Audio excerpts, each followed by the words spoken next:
So, I went to a bar with my friends one night. And after I had poured 2 pitchers of beer and less than an hour down the hatch, my legs had cradled the balance of an earthquake and I stumbled through the streets of my beloved downtown San Diego. A homeless man found solace on the sidewalk.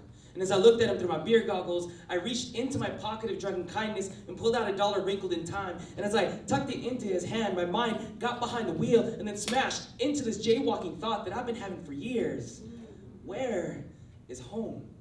See, it is said that home is not where you live, but where they understand you. So over the ocean lies the Philippines, my mother earth, my motherland, my mother whose pure lineage has been contaminated with the seed of the Spanish and then nurtured with the green thumb of the United States. And after 333 years of Spanish rule, my motherland was sold to the United States for $20 million, becoming the first and only American colony in Asia. So I swear to you, one day, Mom, one day I will lay my head on your Pacific-kissed belly, then sleep underneath the 3 stars in your sky. Then wake up to the 8 rays of your sun, smothering my face to say, but I'm ashamed to admit that I don't even know how to call you home. See, I was born here in America, and I learned a few things about you in my Filipino language class, but I want to know what your real name was before the Spanish assigned you an alias, the Raffin King Philip of Spain. I long for you to typhoon in my ear, but you're long lived to will in history. Tattoo my heart in your original script, because if knowledge is the key, I know that the real you existed long before any foreign infection, and I want to unlock the cure to your STD, Spaniard, transplanted, deculturization, but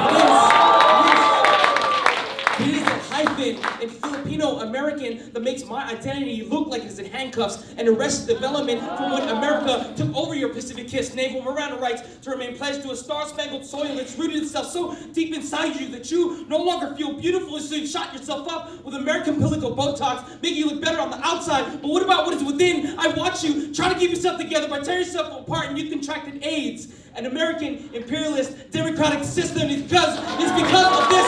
I am not your little brown brother. America's the way my skin feels more like a dead orchard of guava trees than a grove of apple pie. I have to remind myself that a house could never replace the feeling of home. So who am I? Who am I to safely assume that homeless man in tattered clothing and top 10 isn't right where he wants to be? Because homeless has never meant helpless, because he actually never asked me for that $1 in the first place. It's home.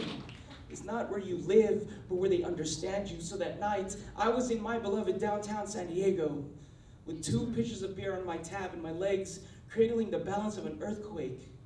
A man who found solace on the sidewalk came up on $1, but I walked away, realizing that the homeless one was me.